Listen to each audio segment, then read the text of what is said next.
दोनों हाथ और दोनों बाजुएं ना होने के बावजूद 16 साल की ये लड़की केवल पैर और कंधे की सहायता से तीरंदाजी कर रही है। और आपको ये जानकर और आश्चर्य होगा कि अभी अभी इस लड़की ने विश्व तीरंदाजी चैंपियनशिप में भारत के लिए सिल्वर मेडल जीता है। जी हाँ, शीतल देवी बचपन से ही दोनों हाथ बाजुओं से ही नहीं है, देख भी सकते हैं आप, दोनों हाथ नहीं है बचपन से। और ऐसे गेम में जिसमें हाथ और उंगलियों की क्षमताओं के आधार पर खेला जाता है और जीता जाता है, उसमें सिल्वर मेडल जीतकर भारत का मान बढ़ाया है। वो कॉन्फिडेंस क्या होगा। अब ये कहानी मैं आपको क्यों बता रहा हूँ, तो उसके दो रीज़न हैं।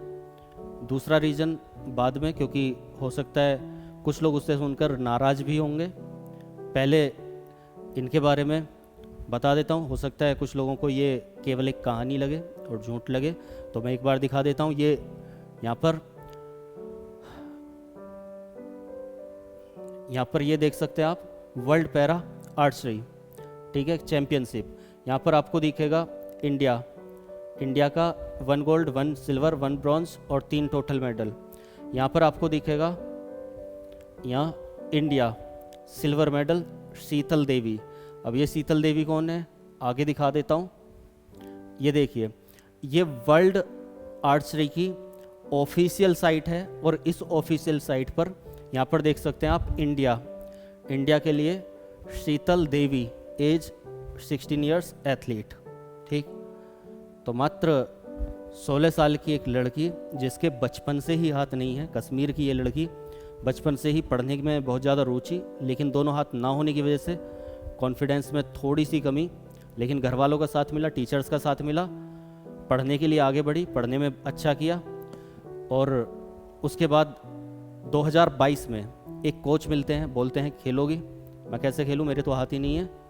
तो ये आर्चरी खेलोगी, मजाक किया जा रहा है, नहीं, चलो कोशिश करते हैं, ट्राई करते हैं। पैरा आर्चरी के लिए खेल सकते हैं। शुरू में सामान्य लोगों के साथ खेला, अच्छा प्रदर्शन रहा।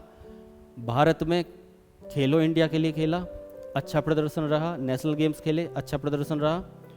और फाइनली अभी मैंने बताई कि वर्ल्ड आर्चरी में वर्ल्ड पैरा आर्चरी चैंपियनशिप में भारत के लिए सिल्वर मेडल जीता। तो वो कॉन्फिडेंस क्या होगा। तो पहला रीज़न यही है बताने का इस कहानी को, कि ये केवल कहानी नहीं, एक प्रेरणा का स्रोत है। कुछ लोग जो बोलते हैं कि हमारी शारीरिक क्षमताएं नहीं हैं कुछ करने की, कुछ लोग बोलते हैं मैं मेंटली डिप्रेस्ड हूँ, डिस्टर्ब हूँ, मेरी मेंटली हालत नहीं है कुछ करने की। कुछ लोग बोलते हैं कि मुझे टाइम नहीं मिलता। कुछ लोग बोलते हैं कि मैं घर की परिस्थितियों में फंसा हुआ हूँ या फंसी हुई हूँ। कुछ लोग बोलते हैं कि मुझे काम बहुत रहता है, मुझे तो घर के काम इतने पड़ते हैं, तो मैं कैसे पढ़ लूँ या फिर कैसे कुछ आगे बढ़ लूँ, है ना।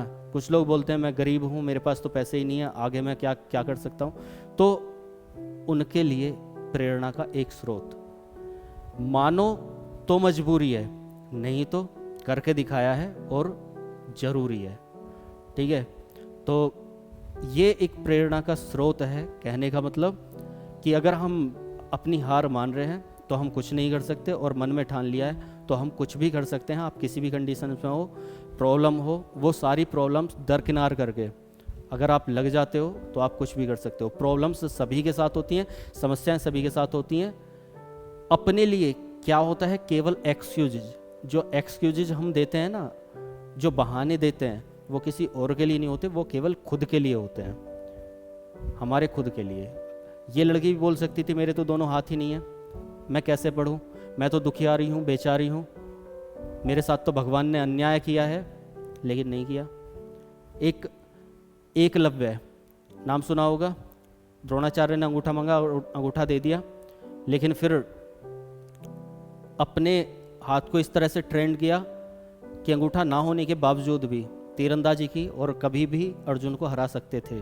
और ये जीता जागता उदाहरण, हो सकता है वो कहानियाँ सोचकर आप छोड़ दें, लेकिन ये जीता जागता उदाहरण इसलिए मैंने इसका ऑफिशियली भी दिखाया है। तो बिना दोनों बाजू होते हुए जो लड़की तीरंदाजी में खेल सकती है और खेल नहीं सकती, मेडल ला सकती है, तो सोचिए क्षमताएं बनाने से बनती हैं और उस बनाने के लिए आप में आत्मविश्वास ज़रूरी है। तो मेरी तरफ से सैल्यूट शीतल देवी को, जिन्होंने इंडिया का मान बढ़ाया मात्र 16 साल की उम्र में, दोनों हाथ ना होते हुए भी। तो salute to Sheetal Devi. And आपको भी धन्यवाद, आपने सुना। उम्मीद है मेरी भावनाओं को समझेंगे। धन्यवाद। जय हिंद।